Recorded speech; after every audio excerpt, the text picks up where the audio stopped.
अस्सलाम वालेकुम students, welcome back once again. आज हम एक नया चैप्टर शुरू करेंगे। Chapter number 4, cell and tissue. Cell का मतलब जो है हुलिया है एंड टिशू का मतलब बाफ्त। हुलिया और बाफ्त। तो सबसे पहले जो है हमारे पास हम स्टार्ट लेते हैं लिविंग ऑर्गेनिज्म, यानी कोई भी ज़िंदा जानदार जो है वो सेल से मिलकर बना है। कोई भी ज़िंदा जानदार है, वो प्लांट हो सकता है, प्लांट्स, एनिमल्स, बैक्टीरिया, फंजाई, ठीक हो गया। ये जानदार जो है ये हमारे पास सेल से मिलकर बने हैं, यानी ये सेलुलर है।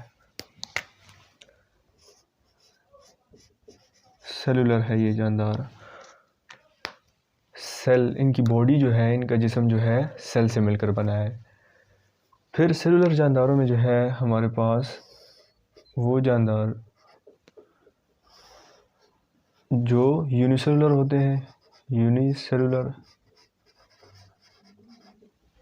And multicellular.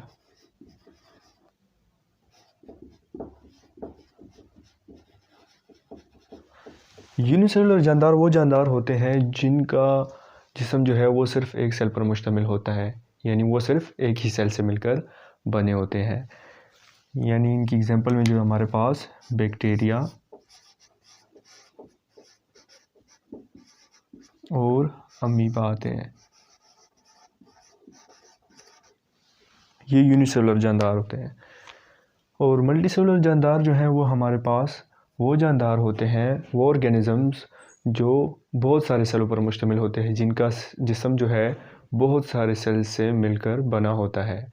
उनकी एग्जांपल में जो है हमारे पास एनिमल्स आते हैं, एनिमल्स एंड प्लांट्स, यानी पौधे और जितने भी जानवर हैं वो हमारे पास मल्टीसेलुलर ऑर्गेनिज़म्स हैं। फ़िश है, फ्रॉग है, ठीक हो गया। जो भी जानदार हैं, जानवर हैं, वो हमारे पास मल्टीसेलुलर ऑर्गेनिज्म में आ गए। फिर जो है हम ये तो पता चल गया कि तमाम तर जानदार जो है यूनिसेलुलर हैं, ये मल्टीसेलुलर है, लेकिन है मतलब सेल से ही मिलकर जो है ये बने हैं। तो हम इसमें सेल को स्टडी करेंगे।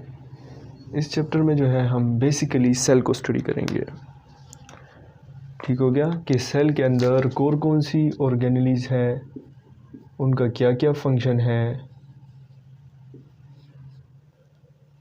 तमाम तर ऑर्गेनेलीज को स्टडी करेंगे, उनका फंक्शन स्टडी करेंगे।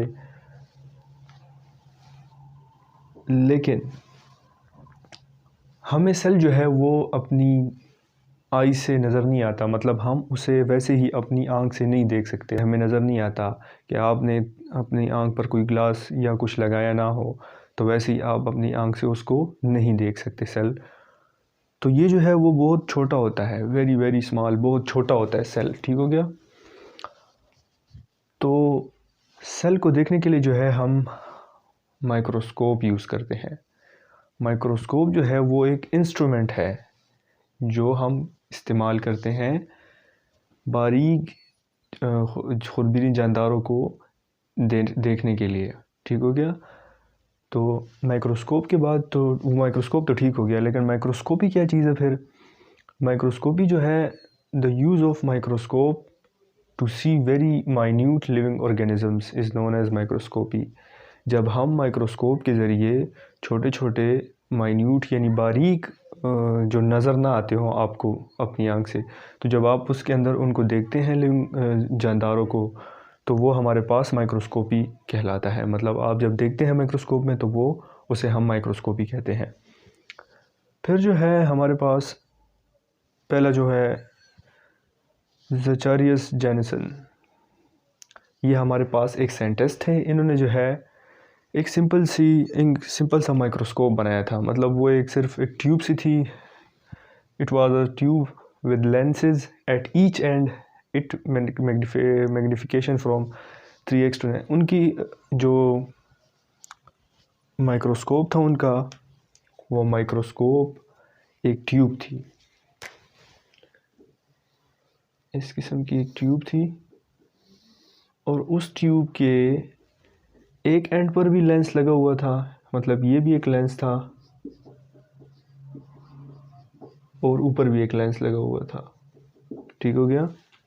और मैग्नीफिकेशन का मतलब जो है कि आप किसी चीज़ को कितना बड़ा करके देख सकते हैं, मतलब वो आपको कितना बड़ा करके दिखाती है, उसे मैग्नीफिकेशन कहा जाता है। ठीक हो गया। तो वो एक ट्यूब थी, ज़ेचारियस जेनिसन ने एक ट्यूब बनाई थी, इसे माइक्रोस्कोप कहा गया था उस टाइम में। तो ये ट्यूब जो है, इसके दो लेंस थे। ठीक हो गया। ये इससे जो है, इस लेंस से जो है देखा करते थे खुर्दबीनी जानदारों को, और ये जो है सिंपल सी थी उस टाइम में। इसका जो मैग्नीफिकेशन था, यानी वो कितना बड़ा कर सकती थी किसी भी चीज़ को, किसी भी ऑर्गेनिज्म को, वो 3x से लेकर 9x, मतलब 3 गुना से 9 गुना तक जो है वो बड़ा करके दिखा सकती थी। 3x 3 times and 9x 9 time. तो ये जो है ज़ेचारियस जेनिसन ने माइक्रोस्कोप जो है सबसे पहले बनाया था। फिर उसके बाद जो है हमारे पास एंटन वॉन लीeuwenhoek ने जो है हमारे पास इससे थोड़ा सा बेटर माइक्रोस्कोप बनाया। It made much better microscope. Magnification जो थी इस माइक्रोस्कोप की, इसकी जो मैग्नीफिकेशन पावर थी वो हमारे पास 25x यानी 250 गुना ज़्यादा बड़ा करके जो है वो हमें किसी चीज़ को ये दिखाता था। और इनका जो वॉन लीeuwenhoek का जो है हमारे पास इनका जो माइक्रोस्कोप था वो कुछ इस तरह था। इसका मैंने डायग्राम पहले से बनाया हुआ था। ठीक हो गया। तो हमारे पास इस तरह का कुछ था, और इसमें जो है सिंपली एक फ़ोकस की, मतलब फ़ोकस की जगह थी, फ़ोकस कर सकते थे। इनके माइक्रोस्कोप में अच्छा खासा फ़ोकस होता था, और इनके अंदर जो है लेंस की जगह थी। इसी तरह जो है हमारे पास सैंपल होल्डर को, सैंपल को रखने के लिए जो है वो जगह थी। तो ये जो है हमारे पास इसका एक डायग्राम था। लीeuwenhoek का जो है उनका जो माइक्रोस्कोप था वो इस तरह का कुछ था। तो याद रहे कि इस चैप्टर में हम बेसिकली सेल को स्टडी करेंगे। ठीक हो गया। और सेल को आपने समझना है।